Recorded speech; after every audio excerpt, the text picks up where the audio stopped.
This video concerns a book of poetry which can be purchased either as a paperback book or an e-book. This book, Wheat Rippling in the Sunlight, is a collection of poems written from 1967 to 1993. Themes prominent in the poems include sexual desire and wooing of women, spirituality and personal growth, homelessness, and loneliness. Wheat, water, and light are symbolic of life and spirituality in the poems.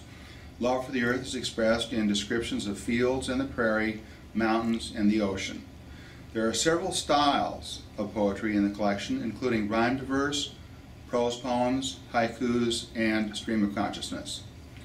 Many of the poems rely on internal rhyme and alliteration or ease of word flow to establish poetic unity rather than end rhyme. The earliest poems were written while the author was attending a small college in southern Minnesota. The poems include topics such as sexual passion, the inevitability of death, and mental disintegration that was healed partly by the writing of the poems themselves.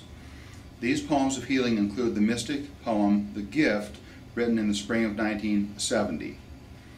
The author spent several years, 1970 to 1973, living on the streets, riding freight trains, and hitchhiking around the country. A particularly enjoyable train ride from this period is remembered in the poem Whitefish Train Station.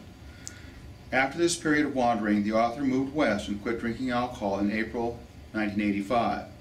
The flowering of poetry in 1986 began during a personal growth seminar which gave rise to The Stream of Consciousness in Flight, a poem of spiritual or mystical orgasm and union with God.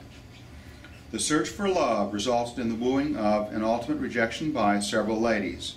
The first relationship gave rise to 3 poems, one of which won a poetry prize.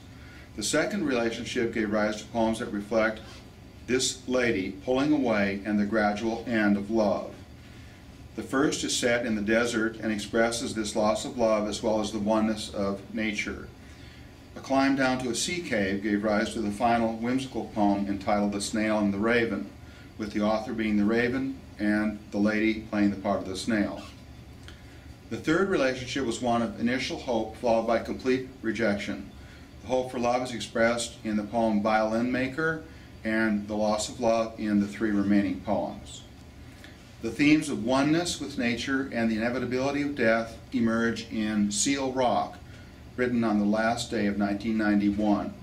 Throughout the collection, there is an underlying belief in the closeness of God and reliance on Him, others, and self. The author is now married and lives with his wife, daughter, and 3-year-old granddaughter in Kentucky, where he moved to teach chemistry in a community college.